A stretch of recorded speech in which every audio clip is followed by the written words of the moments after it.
አሳዛኝ ክስተት ተከሰተ። ለአደይ የተዘጋጀው መርዝ ለፍቅርና ለዴብ ሆነ። ፍቅርና ዴብ አሁን ሆስፒታል ገብተው በሞትና በሽረት መካከል ይገኛሉ። ካሁን ሞቱ እየተባሉ ሊሊና አደይ አጠገባቸው ቁጭ ብለው ስቅስቅ ብለው እያለቀሱ ነው።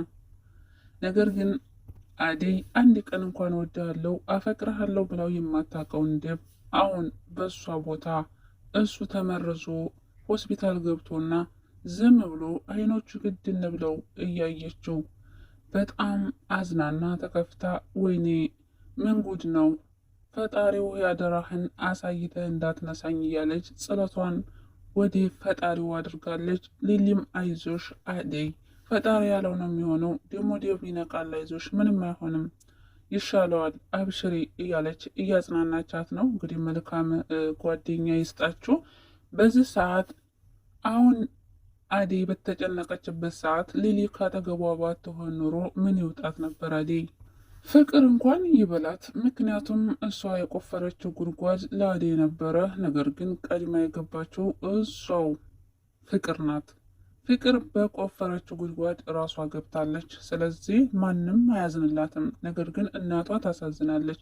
እናቷ የፍቅርን ሴራ የምታውቀው ነገር የለም እና አሁን የፍቅር እናት ይህንን መርዝ የመረዘቻት አደይ ናት እና ደግሞ ካሹ ጋር ተነጋግረው ነው ብላለች።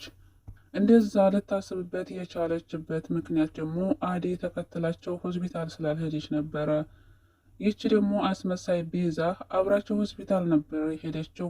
እናም ቆይን የምለው ለምንድን ነው አደይ ያልመጣችው እያሉ ይህ እጅ ያለበት የአደይ ነው የአደይ እጅ ያለበት እያለች ስታወራ ቲና እንደዛ ስትል ቤዛም አዎ ልክ ነሽ፣ ከአደይ ውጭ ማን ይሆናል? እኔም እኮ ምግብ አልሰራሁም፣ ስለዚህ የሰራችው አደይ ናት እና እሷ ነች እንደዚህ ያደረገችው ስትል የፍቅር እናትን በጣም በመበሳጨት ውጭልኝ፣ ለማንኛውም አንቺም ሆነ አደይ ሕግ ትቀርባላችሁ በማለት የፍቅር እናት ቤዛ ከሆስፒታል እንድትወጣ አድርጋታለች። በመጨረሻም እንግዲህ የፍቅር እናት ወደ ቤት ተመልሳ አሹን ከቤት እንዲወጣና ስራህን ለቀህ እንድትወጣ ያቺ ሴት አለች አደይ እና አደይም አንተም እንዲሁም ቤዛም ከዚህ ቤት ለቃችሁ እንድትወጡልን ብላ አሹ በጣም ስቅስቅ ብሎ ነው ያለቀሰው። እኔ እንዴት እንደዚህ አደርጋለሁ? እና ደግሞ አደይንም በጣም ነው ማምናት፣ እህቴ እኮ ናት፣ እሷም እንደዚህ አይነት ነገር አታደርግም፣ እንዴት እንደዚህ ትያለሽ ብሎ በጣም ነው ያለቀሰው። እንደዛ ልታስብበት የቻለችበት ምክንያት ደግሞ ሩታ ናት እንደዛ ያለችው። ምክንያቱም አደይ ናት ይህን ነገር ያደረገችው ስትለው አሹ በጣም ይናደድና አደይ እህቴ እንደዚህ ነገር አታደርግም፣ በጣም ጥሩ ልጅ ናት፣ እኔ ጠንቅቄ ነው ማቃት ስትለው ሲላት እንግዲህ ሩታ ደግሞ እንደዛ ብለህ ከተከራከርክላትማ አንተም ነገሮች ውስጥ አለበት ማለት ነው። ስለዚህ ሁለታችሁም ተመካከራችሁን ይህን ነገር ያደረጋችሁ ብላ ድርቅ አለች ሩታ። ሩታ እንዴት ምን ሆና ነው ማለት የቤዛን ባህሪ የቤዛን ጸባይ እንዲሁም ደግሞ ከፍቅር ጋር ራሱ ሲያወሩ ሰምታችኋለች። እና ሩታ እንዴት ትኩረቷን አደይ ላይ ያደረገች? መጠራጠር የነበረባት አደይን ሳይሆን ቤዛን ነበረ። ቤዛ ነገርኩ ፍቅር አደይ በራሴ እጅ በእኔ እጅ ነው የምትሞተው እያለች ስትፎክር ነበረ። ነገር ግን በዛው በቤዛ እጅ ገብታለች። እንግዲህ አደይና ፍቅርና ዴብ ይሞታሉ አይሞትም የሚለው እንግዲህ የሁላችንም ጥያቄ ነው። በነገራችን ላይ አይሞቱም ብዬ አስባለሁኝ። ለምን ብትሉ እነሱ ከሞቱ ያው ድራሙ ስለማያምር አይሞቱም። ነገር ግን አደይ በጣም ፈርታለች። ዴብን የምታጣው መስሏት በጣም ተጨንቃለች። ምክንያቱም ደግሞ ገና አዲስ ፍቅረኛ ፍቅሩን ከተቀበለችውም አሁን ነው አልቆዩም። ስለዚህ እሱ ደግሞ በጣም የሚወዳት የሚሳሳላት ነው። እንደሱ አይነት አፍቃሪ አታገኝም። ይሁንና አሁን እንግዲህ ቤዛ በራሷው እጅ ወጥመድ ውስጥ ገብታለች። ምክንያቱም አሁን ፍቅርም ስትነቃ እንዲሁም ደግሞ ዴብም ከተኛበት ሲነቁ ያው ጥርጣሬያቸው ሁለቶችም ቤዛ ላይ ነው የሚሆነው ማለት ነው። አሁን ግን ያው አደይ ቤዛ እንዳደረገችው ነቅታለች። ምክንያቱም ተመሳሳይ ሰሃን ነበረ የተገኘው ዴብ ክፍልም ሆነ ፍቅር ክፍል ተመሳሳይ ሰሃን ነበር የተገኘው። ያንን አስታውሳለች አደይ። ስለዚህ ይህን ነገር ልታደርግ የምትችለው ቤዛና ቤዛ ብቻ ናት እያለችም ነበረ። ከሊሊም ጋራም እያወሩ ነበረ። ይሄ ነገር እንዴት ነው ነገሩ? ቆይ የዚህን ሰው ክፉ ቢሆን እንዴት የዝክን ያክል ሰው ይከፋል እያለችም ነበረ አዴ። ነገር ግን ጥፋቱ ይሄ ሁሉ እንዲመጣባቸው የሆነው በራሳቸው ጥፋት ነው።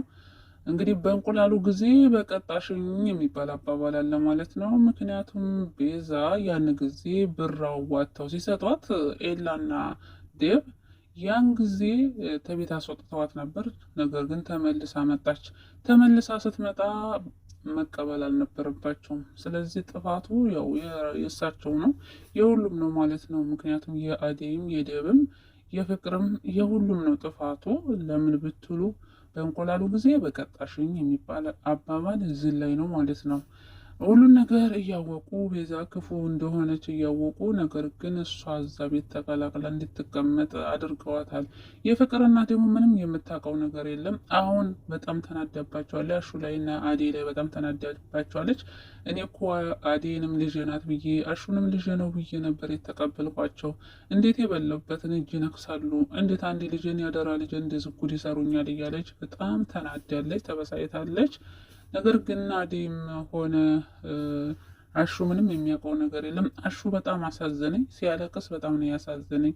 እና ደግሞ በቃ የአዴን ትውስታ ራሱ ቤዛ ምግብ አምጥታ ስትሰጠው ትራፊ፣ ከዛ በኋላ ደግሞ አዴ ደግሞ ምንድን ነው መሬት ላይ ተቀመጥከው? ለምንስ ነው ትራፊ የምትበላው? ብላ አንጣው ብላ ሌላ ትኩስ እንጀራ አምጥታ ስትሰጠው እና ደግሞ ከመሬት ላይ ተነስና ቁጭ በል ምናምን ስትለው ያለውን ነገር ያሳለፈውን ነገር እያስታወሰ ስቅስቅ ብሎ ነበር ያለቀሰው። እና ያው እንግዲህ አሹን ስታባረረው የፍቅር እናት፣ ነገር ግን ይቺ ሩታ ጥሩ ሰው መስላት ተከትላ ነበር ሄደችው። ለምን ትሄዳለህ ምናምን። ነገር ግን ያው ነገሩን ያባባሰችው ሩታ ነች ማለት ነው። ምክንያቱም ለፍቅር እናት ደውላ እነዚህ ሁለቶች አዴይና አሹ ናቸው ይህን ነገር የደረጉት ብላ ባትነግራት ኖሮ አሹንም አታባረረውም ነበረ። የፍቅር እናትም እንግዲህ ትኩረቷ አዴይና አሹ ላይ የሆነበት ምክንያት እንግዲህ ያው አዴይም ሆስፒታል ባለመሄዷ ነው። ፈጥና ልክ እንደዛው እንደ ቤዛ ብትሄድ ኑሮ አትጠራጠሩም ነበር የፍቅር እናት። ግን ደግሞ አዴይ ወደ ሆስፒታል መሄዷን ትታ ወዴት ነው የሄደችው? ወደ ሊሊ ቤት ነበር የሄደችው። ተከተላ እነሱ ነው አዴይንና ፍቅር ማነው ዴብንና ፍቅርን ተከትላ ወደ ሆስፒታል መሄድ ነበረባት። እዚህ ላይ አጥፍታለች። ምክንያቱም አንደኛ ፍቅረኛዋ ነው፣ ሁለተኛ ደግሞ የፍቅር እናት ልክ እንደ ልጇ ነው የምታየው። ስለዚህ በዛ ሰዓት ወደ ሊሊ ቤት ከመሄድ ይልቅ ወደ ሆስፒታል የፍቅር እናት ተከትላ መሄድ ነበረባት። ስለዚህ አዴይም ጥፋት አለባት ማለት ነው። ቤዛ እንግዲህ አሁን መጨረሻዋ ደርሷል ማለት ነው። ምክንያቱም ወይ ወስብን ትያዛለች በፖሊስ ወይም ደግሞ ከዛ ቤት ትባረራለች። አሁን እንግዲህ እውነቱ ይወጣል። ለምን አዴይንም እንዳስያዘቻት፣ እንደገና ደግሞ የሮማንን ልጅንም እንዳስወረደች፣ እንደገና ደግሞ የባርኮት ፍቅረኛ እንደሆነች ሁሉ ነገር ይወጣል። አሁንማ እንደዚህ መረዛቸው እንደዚህ ሆስፒታል እስኪገቡ ድረስ አድርጋቸው ቤዛን በትዕግስት ይቀበሏታል ብዬ አላስብም። አሁን የመጨረሻዋ ነው የሚሆነው። ያው እንግዲህ የቤዛ አስተሳሰብ በጣም የሚገርም ነገር ነው። ምክንያቱም እናቴ ቶኒ ባለፈው ዕለት መረዛት ስትል እንዲያትበላ ያደረገቻት። እንደዛ ያደረገችባት ዋነኛ ምክንያት ደግሞ እሷ ሙታ ደግሞ ማን ያስቀምጠኛል እዚህ ቤት ብላ አስባ ነበር። ቢሆንም ግን አሁንስ ቢሆን ፍቅር ሙታ የፍቅር እናት ቤት ውስጥ የምታስቀምጣት መስሏት ነው። እዚህ ላይ በጣም ተሳስታለች ማለት ነው። እና እንግዲህ ቤዛም እስኪ የእናቴ ቤት እያልሽ የምትመኪበትን ቤት አሳይሻለሁ ለቀሽ ትሄጃለሽ ብላ ነበር እንግዲህ ለፍቅር ምግብ የሰጠቻት። እና እዚህ ላይ አሁን ለምሳሌ የአዴይ ጥፋትም አለበት። አዴይ ማመን አልነበረባትም ቤዛን። እንደገና ደግሞ ምግብ ይዘሽ ነው የክፍሌ ከመቼ ወዲህ ነው እሷ ምግብን የክፍል ይዛልኝ የምትመጣው ብላም ማሰብ ነበረባት። አዴይ በጣም ብቻ ነፈዝ ነገር ናት። አዴይ እውነት ለመናገር ነቂ አይደለችም ማለት ነው። መጠራጠር የሚባል ነገር አልፈጠረባትም። ነገሩ ዴብም እንደዛው ነው። ምንም ሊጠረጥሯት እኮ አልቻሉም። እንደዛ ጥሩ ሰው ስትሆን ከመቼ ወዲህ ነው እሷ ጥሩ ሰው ልትሆን የቻለችው ብለው መጠራጠር ሲገባቸው እነሱ ግን እንኳን ሊጠራጠሩ ጭራሽ እየሳቁ እንደ ሰሞኑን ምንድን ነው ነገሩ እያሉ ጭራሽ እየተገረሙባት ነበረ። እናም እንግዲህ ዴብና ፍቅር ይነቃሉ። እስካሁን ድረስ ይነቃሉ ብዬ ማሳ አይሞቱም ማለት ነው። እንዳትጨነቁ አይሞቱም። ለማንኛውም ለዚህ ቻናል አዲስ ከሆናችሁ ሰብስክራይብ ማድረጋችሁን አትርሱ። ነባሮች ደግሞ ላይክ እና ሸር ማድረጋችሁን አትርሱ። መልካምነት ለራስ ነው።